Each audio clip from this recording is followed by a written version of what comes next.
Jared Leto's Joker, first saw the photos of it. It looked like a rejected member of Insane Killer Clown Posse. Dumb, yeah. Or is it Killer Clown Posse? I forgot. Insane Clown Posse. I Insane think Clown Posse. ICP. Yeah. ICP. Okay. Maybe they leave out the killer part. But yeah, I mean all the tattoos and that sort of thing. But the thing is Damaged. But overall, I was able to kind of look past those. There's performance, which is really good. I mean, it kind of sounded like an old-timey kind of person, like, let me see you, Sonny, let me show you something, kind of deal. And I did like what they were going for, what he was going for as well. He was in character throughout most of the movie from what I've heard. And sometimes I heard he stepped over the line, he crossed the line, like the actress who plays Amanda Waller, played by Viola Davis. I think it was her where she received a dead rat or something, or was that the actress who played Harley Quinn? I heard that Harley Quinn on set received a used condom with a note in it as a practical joke. And, I thought that was crossing a line, but pretty hilarious. Yeah. I know a lot of people love and kind of overglorify the whole Harley Quinn and Joker relationship, but honestly, that's like loving the relationship between Rihanna and Chris Brown. That is true. Exactly. Harley, I love you, baby. Now you're a member of the Black Eyed Peas. Oh!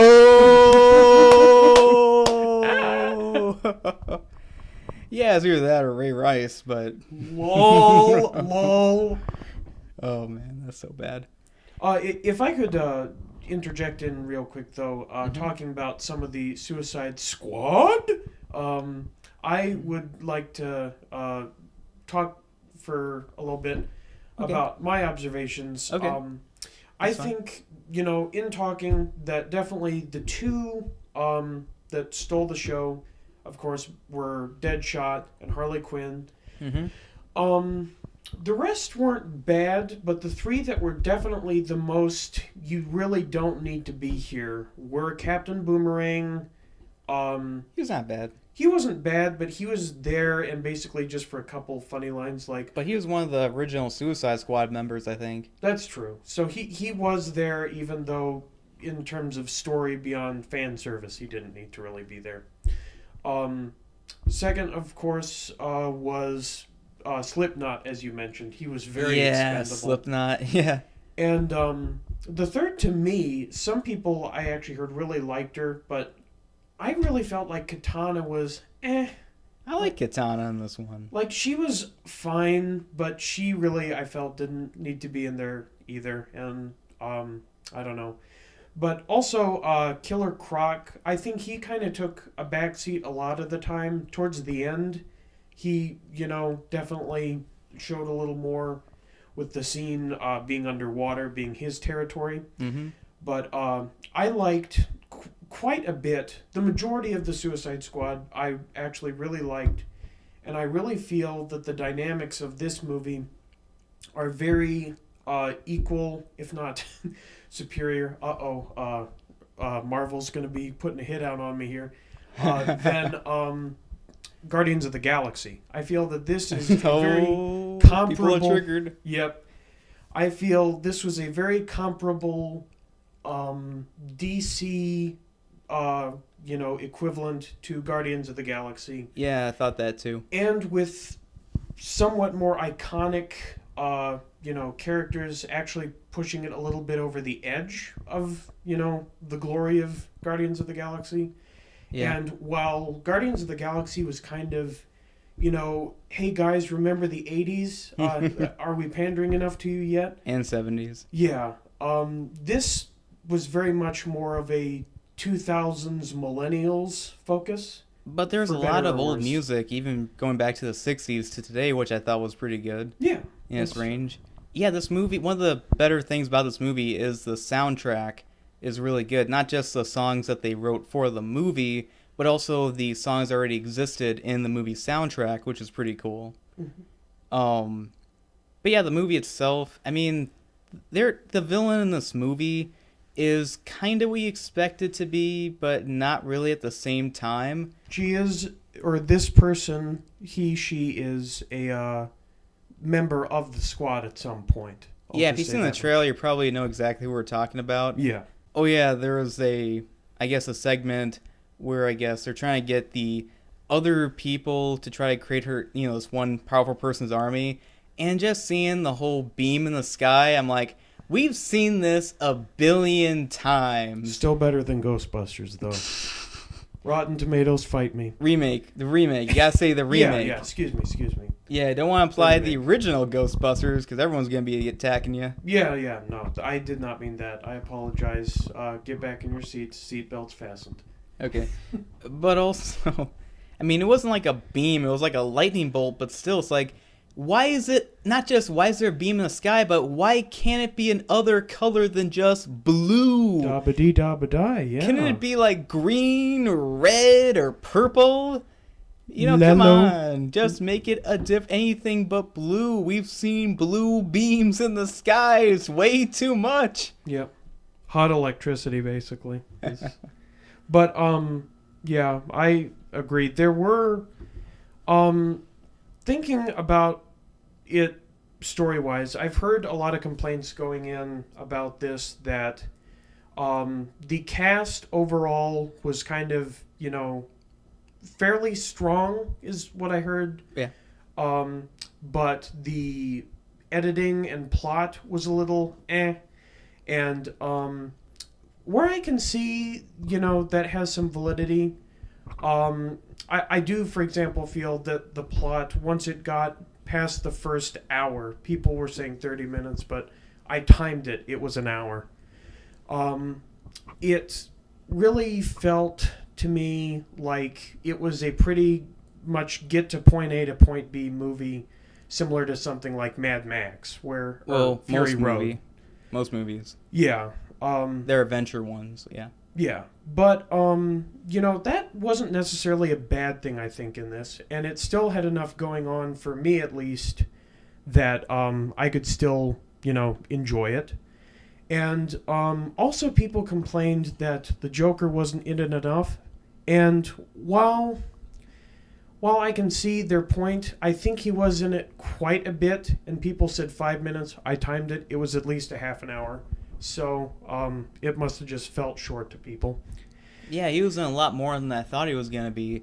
But you told me that Jared Leto was mad because they cut some of the scenes out? Yeah, and I'm sure we can see or expect to see when this comes to DVD an extended cut with and Blu-ray. Yeah, with a bunch more of his scenes, kind of like Batman vs. Superman. And it'll probably be rated R because there were shots in this movie where I could see, they probably cut that for, trying to get the PG-13 rating. But I was really hoping for an R rating because maybe Deadpool could open the door and possibility to, we could probably do R ratings because they easily could have done R rating for this movie. Oh, yeah. And, that's especially reminding me of, when they showed some of the Joker shenanigans in this. I want to talk about the Joker for a second here. Tyler, do I recall you said you kind of did like this Joker? Yeah, I approve it. Approve of it. I liked what they're, kind of going with. I mean, I still think Mark Hamill's Joker is the best, and it will take time to determine where he's at when it comes to Jack Nicholson's Joker and Heath Ledger's Joker and so on. But yeah, I did like the voice, what he was doing sometimes, let me show you all my wonderful toys. Yeah, I think that was one of the I think that was scenes. actually cut. Yeah, I was about to say that. I just thought of it. That was in the movie. And hopefully it was a deleted scene and not the crap they put in trailers that are never in the movie or deleted scenes in the first place. Yeah. Amazing Spider-Man 2 had a ton of that in their trailer where they showed a bunch of crap that wasn't even in the movie or deleted scenes. And it was just, for the trailer, which is false advertisement, by the way. Absolutely. A lot of this, though, I really feel beyond maybe the actual villain of the film. There wasn't a whole lot of false advertising that could be complained about. There are a couple things, I guess. But basically, I think that it was more just manipulation of the commercials to Yeah. drive points home. There are some great like shots and other effects in this movie. I Oh think my a few gosh, of yes. them was Harley Quinn and the Joker dancing, and it's from that iconic graphic novel image moment where they show them dancing in like a dark background, which is pretty cool from like the comics. I love that she had her kind of original like costume from the animated series, and then we also show a shot of her falling into a vat of chemicals with the Joker, kind of like his kind of bathatizing her. And then the most impressive shot for me was showing how Enchantress transformed into the Enchantress character was Those awesome. the Harley Quinn and Joker two shots that you just mentioned, those were so striking to me, and those themselves were worth to me the price of admission. That was beautiful shots, and I have a friend named Josh that has often complained about how the DC movies up till recently have not really shown enough color. There's kind of a dark, just color palette to it. And Well, I that's really what they were feel going that, for. sure, for the military and stuff in this, you could still argue that. But especially with the Joker and Harley Quinn, they really emphasized color in this. And that, Definitely. I think, was, very nice to see a different element take play that just provided such a contrast. And those two shots were beautiful. I also loved the spectacle and intense scariness of Enchantress. Yeah, the part where she transforms, like that dark hand's coming up with her hand and clipses it. And then flips around, and she's Yeah. just Enchantress, like almost the human host flipped inside, like a soul or something. Yeah, it looks something out of a music video, which I thought was awesome. But Yeah. the one thing about Enchantress I was kind of iffy about, but kind of, I don't know, this is tolerable or kind of funny, is she's doing a spell. She's kind of like doing a dance and that sort of Yeah. thing. You could play like the Macarena song, like, hey, what the, hey, Macarena, hey, what's up, that kind of. Start doing that. And yeah, I don't know if, I was kind of laughing just a little bit.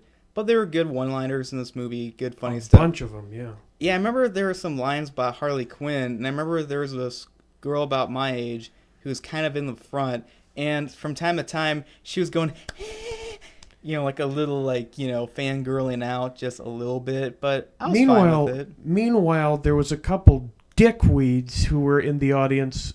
Well, just who- one. that you saw. I saw at least two others that were going onto their phone, and I just thought, assholes. Like, Exactly. It's like, can't you shut your cell phone off and put it down for at least a couple of hours? Didn't you pay almost $10 to see this thing? I can understand if it's at your home where you can do that. That's, your choice. And that's fine. It's your home.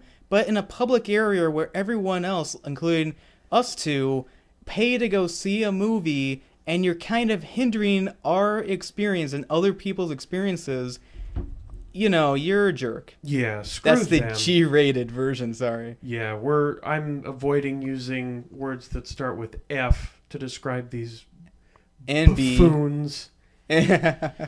But yeah,